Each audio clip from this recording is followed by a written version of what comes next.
You've said in the past that one of the reasons why you were attracted to this role was the ability to shine light on the realities of what it means to be a person of color in today's world. Have you had the opportunity to see the impact that your character and your portrayal of her has had on audiences, and has it changed the way that you look at future projects?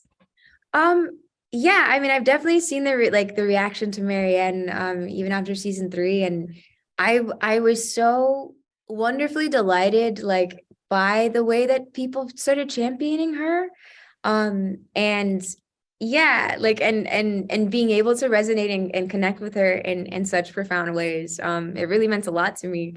I mean, that is already sort of the way that I look at the characters and projects that I take even now and even starting with Marianne, or I guess even prior to, but wanting to make the most impact with the projects that I take on and the characters that I play. And so if anything, the reaction to Marianne was just further reinforcement for that. It was like, okay, you're on the right path, kid. Like keep doing what you're doing.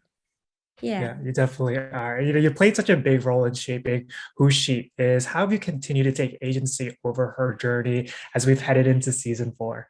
Just a lot of conversations with Sarah Gamble, our showrunner, and John Scott, our producing director this season.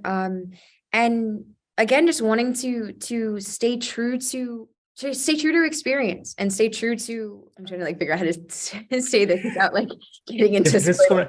Um, but just continuing to sort of, I guess, push a lot of the things that I had that we had talked about in the previous year of wanting to make sure that her resilience and her survival instinct was strong, and that she is not quick to scare or quick to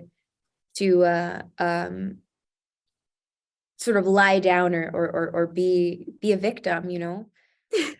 Yeah, like just wanting to keep on the things that we had discussed last season, and Yeah. as new sort of obstacles or um situations arose, really coming together and discussing, like, you know, if there were times when I was like, I don't know if I feel this way, or if I agree with this, and just being very grateful for Sarah and John to be so open to have those conversations with me, and humor me in that way, or entertain my many questions in that way. Um, uh, yeah, and I think that we were able to keep that train going. Sorry, that was a very long-winded Definitely. answer, No, but that was yeah, a great answer. You told that line perfectly. thanks. How soon after filming season three did the creative team kind of clue you in that they were going to bring you back, and how much information about kind of the twists and turns you get ahead of the season, or are you learning episode by episode? So I knew when I signed on to season three that I was going to be doing season four.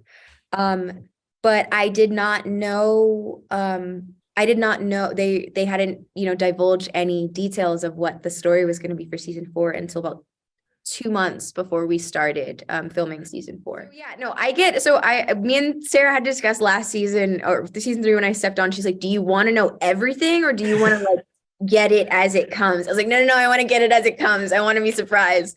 Because I just as an actor, I'm guilty of, if I know too much information too soon, I will carry it in moments when I'm not meant to carry it yet.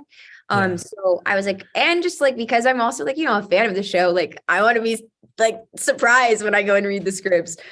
So it's, yeah, was surprised by all of the twists and turns in that way this season. More so the how more than the what of them, which I was like, yo. Great answer. The last time that we saw your character is when she's confronted by love, and the conversation does a complete 360 and goes from being hostile, a conversation about the importance of self-love and putting yourself first. And you handle that scene in Marianne's journey throughout both seasons with so much nuance.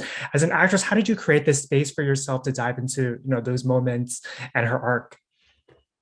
Um, I mean, I believe that any character, like in that way, should be as close to a real life person as they can be. And we as human beings in our day-to-day lives have many facets.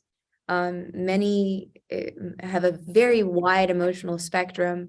We're learning more about ourselves every day. So with that with Marianne, like I tried to be as intentional and just as meticulous as possible with carrying the pieces of her past, carrying the sort of ways that she wanted to go to the future, even things like what were the common phrases that she would hear in like her rehab and recovery like rooms, like what does she play in her head for herself every day to keep her going, how many times does she think about Juliet in a day, those little things that fill moments beyond moments, and keep any scene or train of thought going.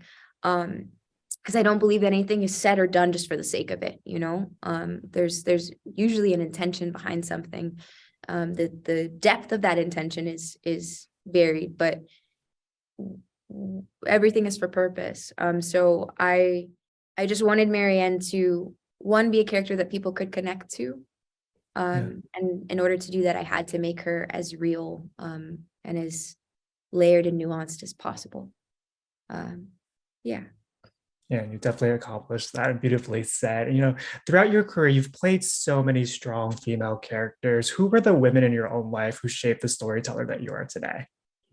Oh, wow. That's a really great question. Well, definitely, I mean, definitely my mom is a big influence on me. Just seeing my mom's life. I always used to tell her, even when I was a kid, that she's my superhero.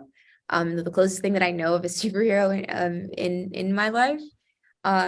Because to know the life that my mom has had a very hard life, and how strong she's still standing and still has joy and still is able to go at things full force is something that really inspires me. Another is my manager, who's like my showbiz mom.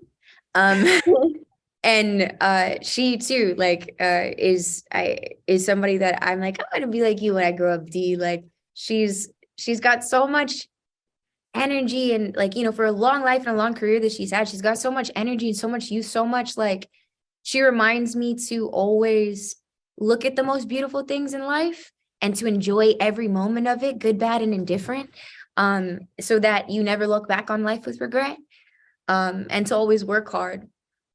So those are definitely like two of the biggest champions of women that I have in my life. And Eartha Kitt, I mean, I've never gotten to meet her, or I never got the chance to meet her, but was my first idol as a kid. And I just remember thinking from seeing, I was like, I want to be as unapologetic as she was, and toe the line of compromise very carefully.